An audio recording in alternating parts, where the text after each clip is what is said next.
Hi, I'm Jamie Rosen, and I'm an MBA student here at the Said Business School. Hi, I'm Paul Brodersen. I am my final year of my DPhil at the Department of Mathematics and Pharmacology here at Oxford. We're working at the moment on a contactless method to assess the vital status of individuals.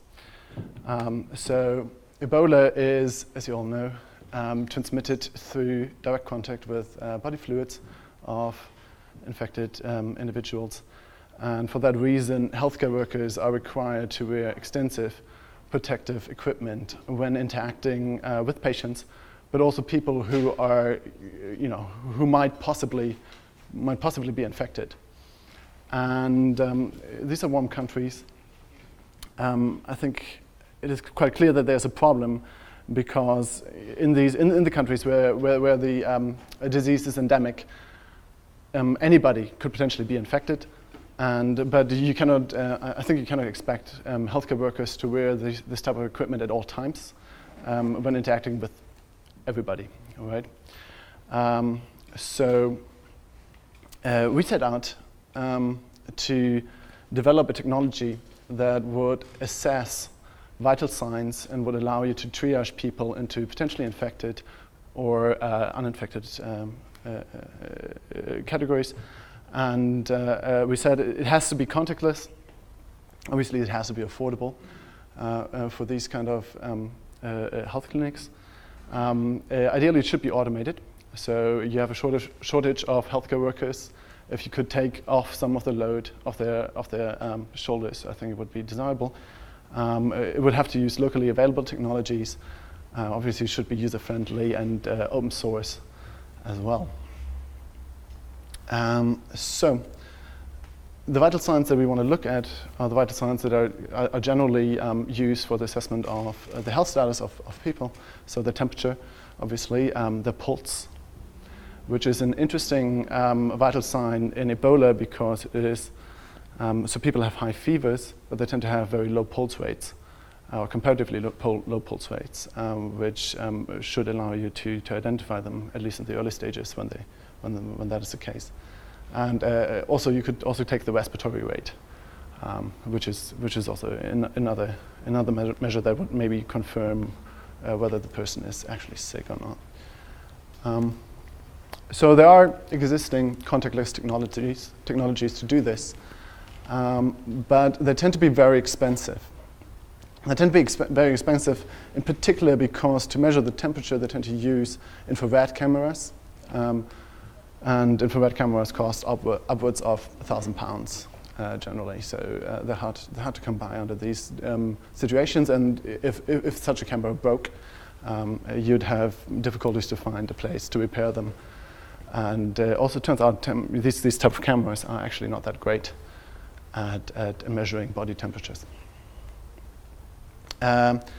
So we are developing a system based on these three components. So the central part is a camera.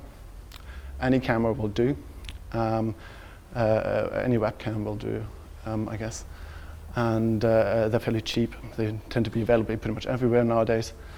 And so you have a video feed of the person, and it's analyzed by a computer. You don't need a high-end computer. Any computer will do.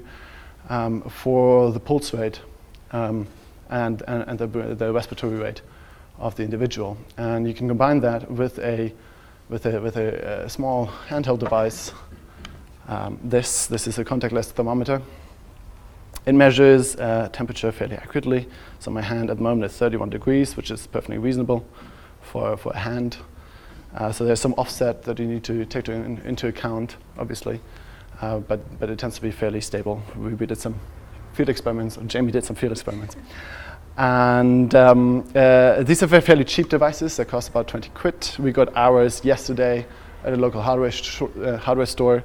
We know that they're already being used in the countries to assess temperature. So there's a local supply available, and they know how to use them. And you could if you wanted to fully automate the setting, you would essentially, well, you have the video feed that would look at the person, and you could have also the device simply in front of the camera, and it would read off the digital display, and thus you could fully automate it. So I'm now going to demo the part of the product, and it is in early stages, in a stage of flux. I'm going to demo the part. It is that, I guess, the central part, the part that integrates the camera and detects the pulse rate.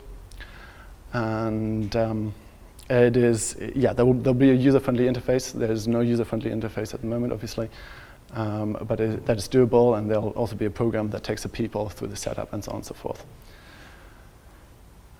So, without much further ado, no, right here. So, let's see, please work. So, it has detected my face, as you can see. It has detected my forehead. Is it tracking? It is tracking.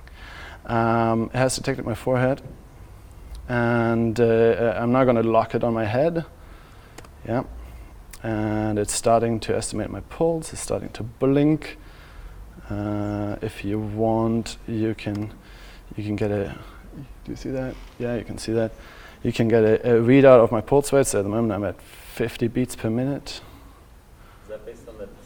No. No, it is. So let me kill that first. It is based on. So your pulse is pulsating, as the name says, and that induces minuscule movements in your skin.